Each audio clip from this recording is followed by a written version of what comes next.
জয় হিন্দ বন্ধুরা, আমি দীপঙ্কর মন্ডল। আপনারা দেখছেন নবান্ন নিমন্ত্রণ। আপনাদের সবাইকে স্বাগত। একটা অক্ষমের আর্তনাদ কিছুক্ষণ আগে হয়ে গেল।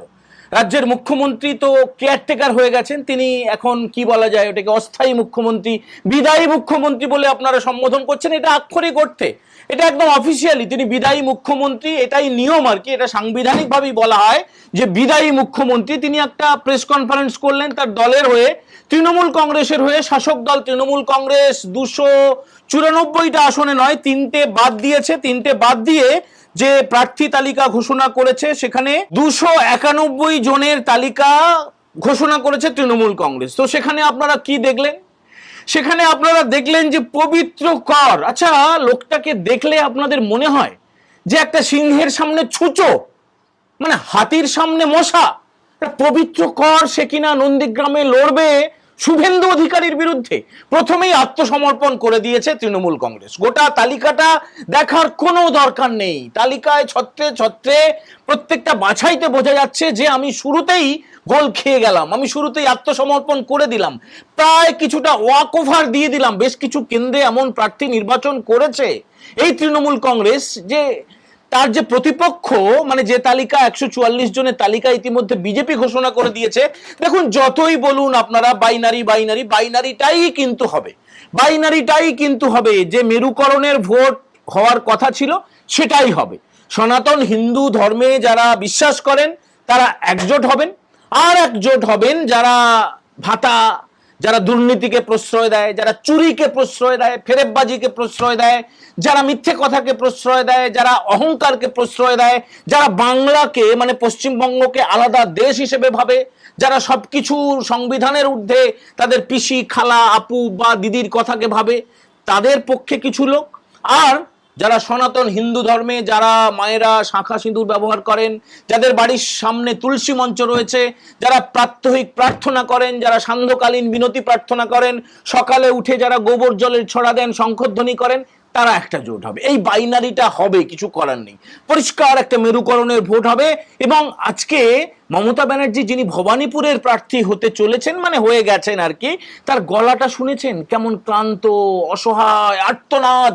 হুমকি দিচ্ছে নির্বাচন কমিশনকে, হুমকি দিচ্ছে নির্বাচন কমিশন নাকি অনৈতিক কাজ করেছে, বেআইনি কাজ করেছে। আপনার হিম্মত থাকলে আপনি যান কোর্টে, আপনি সুপ্রিম কোর্টে যান। আপনার তো টাকার অভাব নেই, কোটি কোটি টাকা। বান্ধবীর খাটের তলা থেকে কোটি কোটি টাকা উদ্ধার হয়েছিল, চক্ষু লজ্জার খাতিরে পার্থ চ্যাটার্জির নামটা আপনি ঘোষণা করতে পারেননি, তার জায়গায় নিয়ে এসছেন। কি নিয়ে এসছেন আপনি? পবিত্র কর নন্দীগ্রামে প্রতিদ্বন্দ্বিতা করবে। মমতা ব্যানার্জি, আপনি ভবানীপুর ছেড়ে পালালে তো লোকে, মানে বাচ্চারাও হাসতে শুরু করতো। আপনি ভয়ে কি করবেন কি করবেন ভাবতে ভাবতে গতকাল রাত পর্যন্ত, আজকে সকাল পর্যন্ত অনেক ভেবেছেন, অনেক আলোচনা করেছেন, আইপ্যাকের পরামর্শ নিয়েছেন, দলের অন্যান্যদের, ভাইপোর সঙ্গে কথা বলেছেন, সুব্রত বক্সির সঙ্গে দূরে থেকে হলেও একবার কথা বলেছেন। সবাই বলেছে আপনাকে লড়তেই হবে, আপনি পালালে হবে না। মমতা ব্যানার্জি পালালেন না, পালাতে পারলেন না। তাকে ধরে বেঁধে দল, তার প্রার্থী হওয়ার ইচ্ছা ছিল না, কিন্তু তাকে অন্যান্যরা জোর করে বলল ভবানীপুরেই তোমাকে লড়তে হবে, না হলে সবাই আত্মসমর্পণ করে দেবে।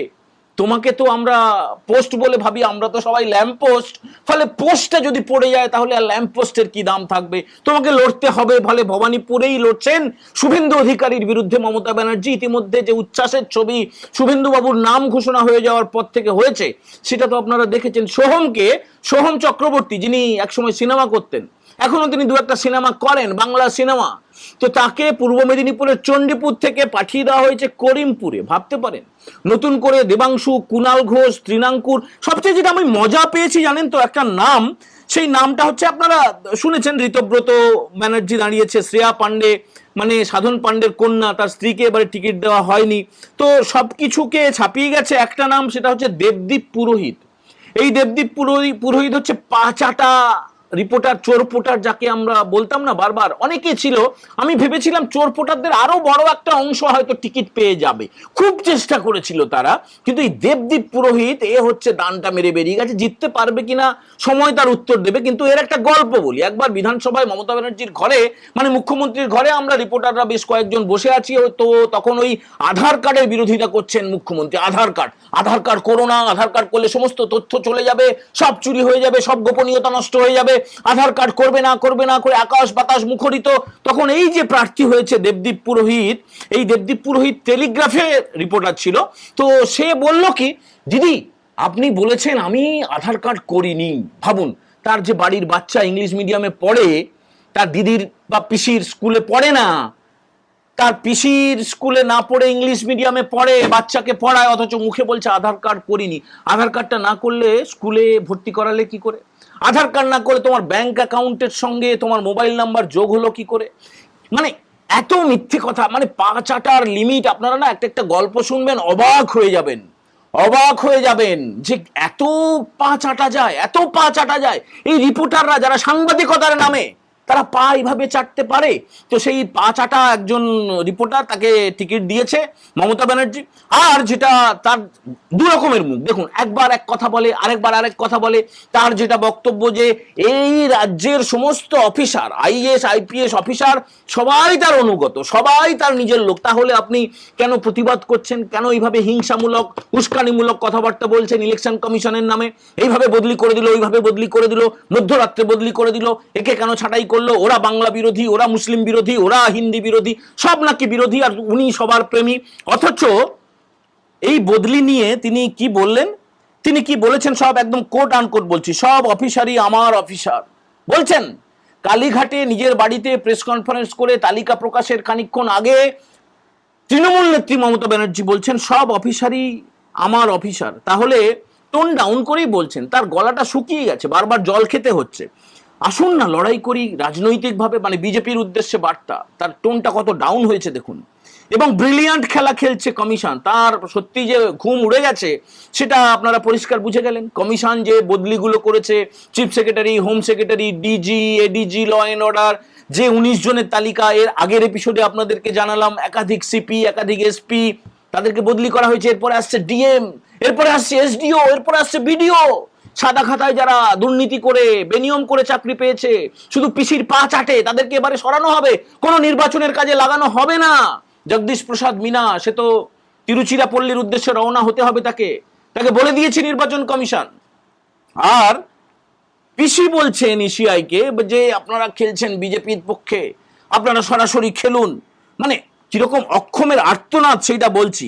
বলছে টাকার অস্ত্র সাপ্লাই করার জন্য বিজেপি নাকি এইসব করিয়েছে। তারপরে বলছে আমি ফুল কোঅপারেশন করব যদি ভালো কাজ করে। তো আপনি ফুল কোঅপারেশন করার কে? আপনি তো কেয়ারটেকার, আপনি তো অস্থায়ী, আপনি তো বিদায়ী মুখ্যমন্ত্রী। আপনি কিসের কোঅপারেশন করবেন মমতা ব্যানার্জি? আপনি কিসের কোঅপারেশন করবেন? আপনার কোঅপারেশনের কে বা সময় হাঁ হাঁ হাঁ করে বসে আছে? কেউ হাঁ করে বসে নেই। আপনি কেয়ারটেকার, আপনি শুধুমাত্র নামমাত্র একটা চেয়ারে আছেন এবং চেয়ার থেকে পড়ে গিয়ে একটা চেয়ারের 4 পায়ের মধ্যে বন্দী হয়ে আপনি আর্তনাদ করছেন, অক্ষমের আর্তনাদ। আপনার হাতে কিছু নেই। যদি আপনার কোনো ক্ষমতা থাকতো তাহলে তো আপনি এই বদলিগুলো করতে দিতেন না। কি বলছে শুনুন। পুরনো আরএসএস কে আমি শ্রদ্ধা করি, আর নতুন আরএসএস কে আমি ঘৃণা করি। মানে সেই এ ভালো ও খারাপ, এ ভালো ও খারাপ, বাজপেয়ী ভালো মোদি খারাপ, মোদি ভালো অমিত শাহ খারাপ। আবার যদি অমিত শাহ প্রধানমন্ত্রী হয় বলবে অমিত শাহ ভালো, যোগী খারাপ। যোগী প্রধানমন্ত্রী হলেও বলবে যোগী ভালো, শুভেন্দু খারাপ। শুভেন্দুকে সবসময় খারাপ। তার বিরুদ্ধে লড়তে গিয়ে, তাকে হারাতে গিয়ে 1956 ভোটে তাকে পরাজিত হয়ে মুখে চুনকালি মেখে ফিরে আসতে হয়েছে। কেস করেছিলেন, সেই কেস লড়ার জন্য একবারও তিনি সুপারিশ করেননি, কোনো আইনজীবী লাগাননি, অথচ কোটি কোটি টাকা দিয়ে অন্যান্য কেসকে ধামাচাপা দেওয়ার চেষ্টা করেন।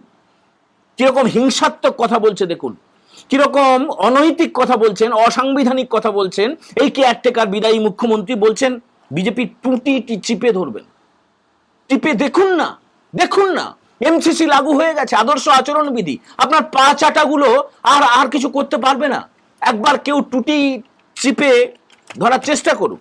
এরপরে বলছে ভোটের পরে আসল নোংরামিটা, আসল অসভ্যতাটা, আসল বর্বরতাটা, আসল অশিক্ষা কুশিক্ষাটা এইবারে বলছে মমতা ব্যানার্জি। বলছে ভোটের পরে বিজেপির লোকেরা নাকি পিঠে পোস্টার দিয়ে ঘুরবে আমি বিজেপি করি না।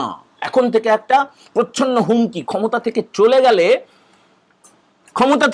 গেলে তো তৃণমূল নামটাই থাকবে না, আতস কাজ দিয়েও খুঁজে পাওয়া যাবে না। একটা পার্টি সবই বেআইনি, সব পিডব্লিউডির জায়গা ভরাট করে, ওই যে লাখ লাখ কোটি কোটি টাকা খরচ করে যে সমস্ত অফিসগুলো করা হয়েছে, এগুলো তো থাকবে না, লোকগুলোই থাকবে না।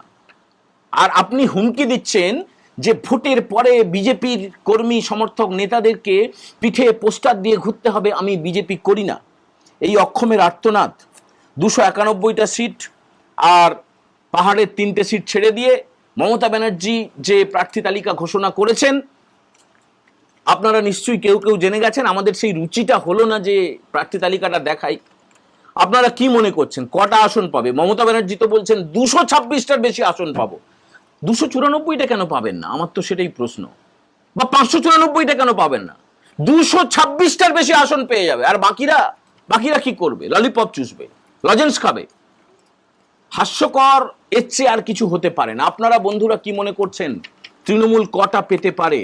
মমতা ব্যানার্জির দাবি মতো 226টার বেশি আসন কি তৃণমূল পাবে? একটু কমেন্ট করে জানাবেন। আর এই অক্ষমের আর্তনাদ, এই আর্তনাদটা কেন? আমাদের তো কয়েকটা পয়েন্ট মনে হয়েছে যে প্রার্থী করার মতো সাহস হয়নি। অভিষেক ব্যানার্জি প্রার্থী হতে পারতেন শুভেন্দু অধিকারীর বিরুদ্ধে, মমতা ব্যানার্জি নিজে প্রার্থী হতে পারেন যদি দম থাকতো, হননি। কি মনে করছেন, কি মনে হচ্ছে এই আর্তনাদের এই এপিসোডটা, কন্টেন্টটা আপনাদের কেমন লাগলো অবশ্যই কমেন্ট করে জানাবেন। আর যদি পছন্দ হয় বন্ধুদের সঙ্গে শেয়ার করবেন। যারা প্রথমবার দেখছেন, নবান্ন নিমন্ত্রণ চ্যানেলটা সাবস্ক্রাইব করে অবশ্যই বেল বাটনে প্রেস করতে ভুলবেন না। সবাই ভালো থাকবেন। পরের এপিসোডে দেখা হওয়ার আগে পর্যন্ত সবাইকে জয় হিন্দ, বন্দে মাতারাম।